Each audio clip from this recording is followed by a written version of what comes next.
Hello दोस्तों, हमारे YouTube channel में आप सभी का स्वागत है। आज की इस वीडियो में हम बजट 24 टू 25 के लिए कुछ 3 बेस्ट सेक्टर्स को डिस्कस करने वाले हैं और ये सेक्टर से बिलॉन्ग करने वाली स्टॉक्स को भी डिस्कस करने वाले हैं। देखो, बजट जो हमारी आने वाली है 22 जुलाई 2024 को, इसमें ऐसी चीज़ें सामने आ रही हैं कि कोई सेक्टर्स को बेनिफिट्स मिले या ना मिले, ये जो 3 सेक्टर्स हैं इनको ज़रूर बेनिफिट्स मिलेंगे और बजट के अंदर इन सेक्टर्स के ऊपर गवर्नमेंट का ध्यान भी देखने को हमें मिल सकता है।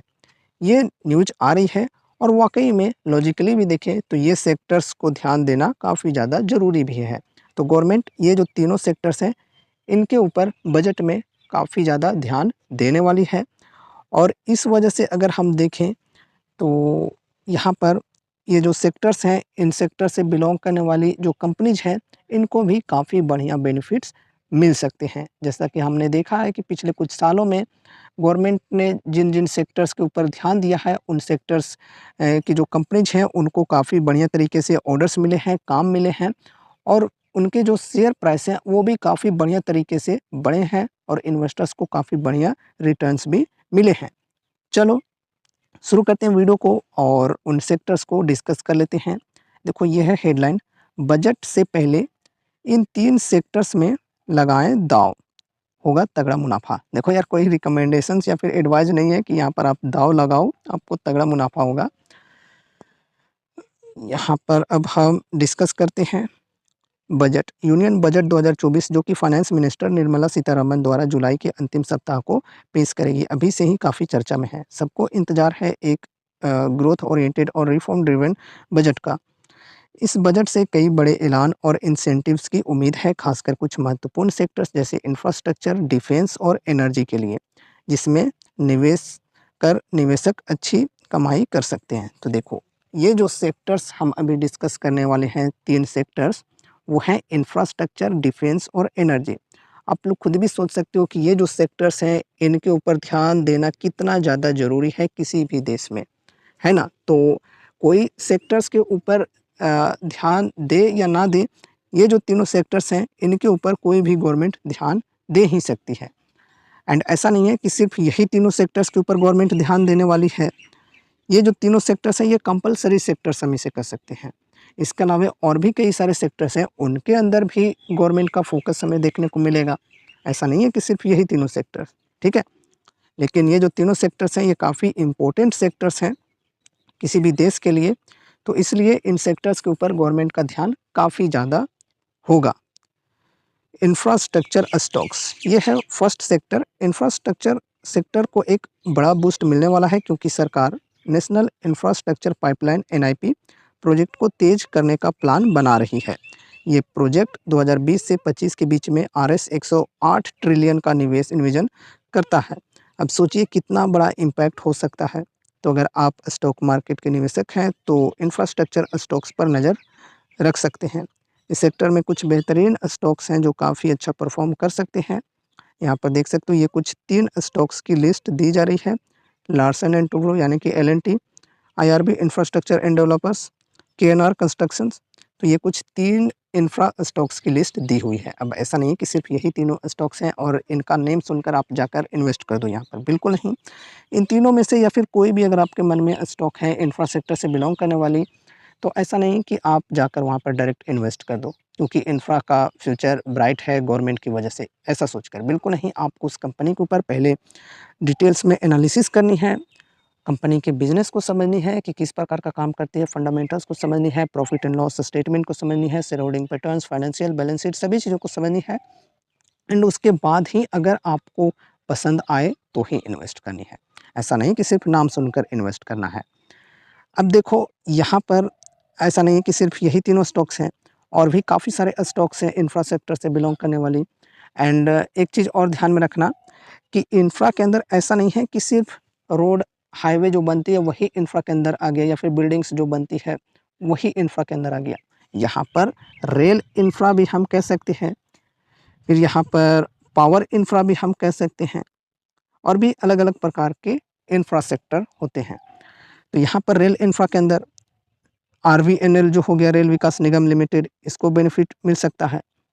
फिर रेलवे को फाइनेंस करने वाली जो कंपनी है वो IRFC है, तो इसको भी बेनिफिट्स मिल सकते हैं।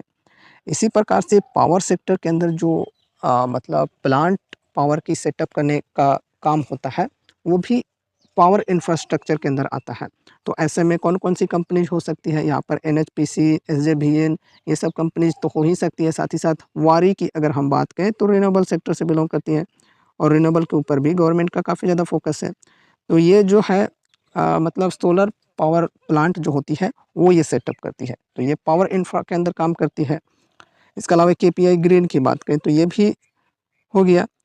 फिर यहाँ पर और भी इसी प्रकार के पावर इंफ्रा से बिलॉन्ग करने वाली कंपनीज़ को हम कह सकते हैं, इंफ्रास्ट्रक्चर सेक्टर के अंदर, ठीक है?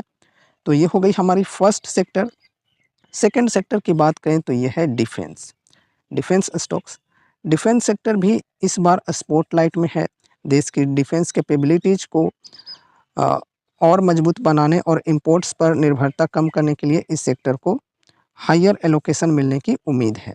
जी हाँ, सभी कंट्रीज़ की बात करें तो अपने-अपने डिफेंस सिस्टम को मजबूत करने में लगी हुई है। इंडिया भी पीछे नहीं है, इंडिया भी काफ़ी ज़्यादा फोकस कर रही है एंड इंडिया इम्पोर्ट को कम करके एक्सपोर्ट बढ़ाने की कोशिश काफ़ी ज़्यादा कर रही है। जैसा कि हमने डिफेंस मिनिस्टर का एक बयान भी सुना था कि 50,000 करोड़ तक हम डिफेंस एक्सपोर्ट को बढ़ाने वाले हैं अगले 5 सालों के लिए।